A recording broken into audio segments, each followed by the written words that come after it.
Anak jalanan adalah sebuah istilah umum yang mengacu pada anak-anak yang mempunyai kegiatan ekonomi di jalanan, namun masih memiliki hubungan dengan keluarganya. Pada mulanya ada dua kategori anak jalanan, yaitu children on the street dan children of the street. Pengertian untuk children on the street adalah anak-anak yang mempunyai kegiatan ekonomi di jalanan yang masih memiliki hubungan dengan keluarga. Children in the street atau children from the families of the street adalah anak-anak yang menghabiskan seluruh waktunya di jalanan yang berasal dari keluarga yang hidup atau tinggalnya juga di jalanan. Salah satu masalah krusial dari meningkatnya jumlah anak jalanan adalah di antara mereka tidak sedikit yang berumur antara 4 sampai 18 tahun. Mereka berada di jalan untuk hidup bebas, lari dari keluarga atau rumah, atau untuk mencari tambahan pendapatan keluarga dengan menjadi pengamen, pemulung, pengemis, penjual koran, dan lain-lain. Hidup di jalanan bagi mereka menjadi pilihan terakhir, walaupun penuh risiko. Sebenarnya, jalanan bukan tempat yang aman bagi anak-anak. Hidup di jalanan penuh risiko, dipalak, ditodong, dieksploitasi, bahkan pelecehan dan kekerasan seksual tidak dihindari.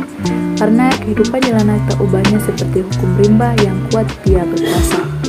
Bahkan sebuah penelitian mengungkapkan bahwa anjing paling lama 2 hari selamat dari risiko pelecehan seksual, dan yang lebihnya menyedihkan lagi, anjing perempuan adalah yang saling sering mendapat risiko pelecehan seksual. Mereka berpakaian kumal, gondrong, bertato, merupakan cara anak jalanan menampilkan diri sebagai penegak minuman keras, berjudi, dan pemakan narkoba. Adalah salah satu kebiasaan yang dilakukan selama di jalan. Alasan yang diberikan adalah melupakan masalah. Sebuah studi tentang anak jalanan menyebutkan bahwa tindakan-tindakan ini membawa anak jalanan pada masalah hukum, karena tindakan tersebut melanggar hukum.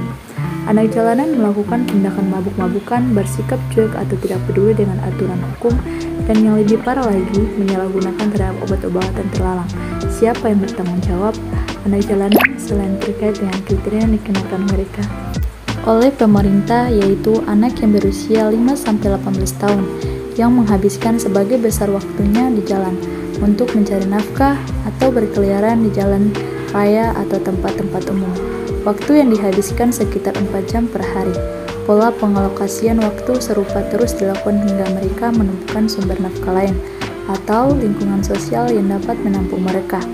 Eksistensi anak jalanan terpaut dengan perlakuan dan kondisi dalam keluarganya, kemiskinan, perceraian orang tua, minimnya perhatian dari lingkungan sosial, dan terimitasi prioritaskan uang daripada bersekolah atau melakukan kegiatan lain.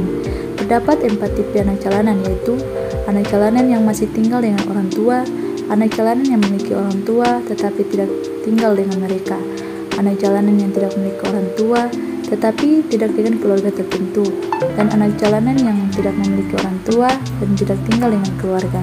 Pekerjaan utama Anjel adalah sebuah pengamen, ojek payung, pembalap mobil, pembawa belanja di toko atau pasar, dan meminta-minta. Fenomena anak jalanan ini serta-merta membangun pertanyaan, siapakah sejati yang mesti bertanggung jawab atas mereka? Undang-Undang Dasar 1945 hasil amendmen pasal 34 ayat 1 menyebutkan bahwa fakir miskin dan anak terlantar dipelihara oleh negara. Diktum konstitusi ini jelas memberikan kewenangan pada negara untuk mengurus dan bukannya untuk menangkapi anak jalanan. Atensi utama pada pemeliharaan, penanganan, dan pemberdayaan tampaknya belum dipahami secara merata di semua instansi pemerintah tentang mandat konstitusi untuk memperhatikan kelompok marginal seperti fakir miskin dan anak terlantar. Untuk menjawab konsep mengatasi kemiskinan, mari kita simak sama-sama wawancara mengenai anak jalanan. Narasumber yang pertama yaitu bernama Arab, seorang laki-laki yang berumur 14 tahun. Sebelum kami mewawancarai Arab, kami menanyakan kepada Arab bahwa tidak ada unsur paksaan dari Arab untuk diwawancarai. Pekerjaan seorang Arab sehari-hari yaitu menjadi pengemis di depan MCM.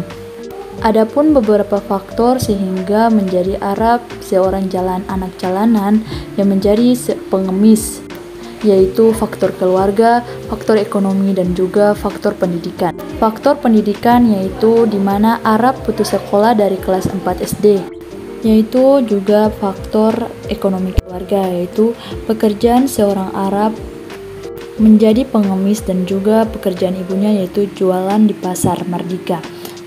Ayahnya juga sebagai nelayan di kampung Kaimana.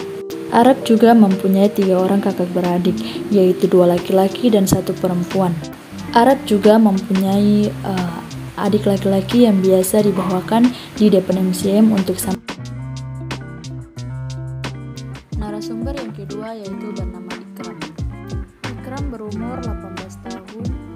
Ikram mempunyai seorang adik laki-laki yang bernama Tony. Ada beberapa faktor Ikram menjadi anak jalanan, yaitu yang pertama faktor keluarga dan faktor pendidikan. Faktor keluarga yaitu salah satunya ekonomi yang terjadi pada keluarga Ikram, di mana ayahnya bekerja sebagai buruh di kapal dan ibunya seorang rumah tangga. Faktor pendidikan yaitu di mana Ikram putus sekolah dari SD.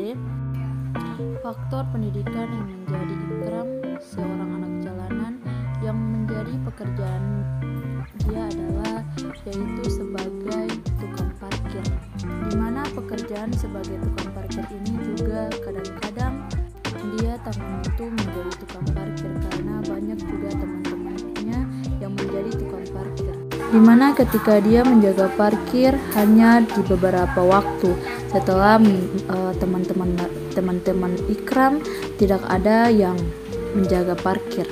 Upah per hari yang didapatkan oleh Ikram yaitu 20.000 sampai 50.000. Kalau parkiran ramai, Ikram bisa mendapatkan sampai 60.000 sampai 100.000.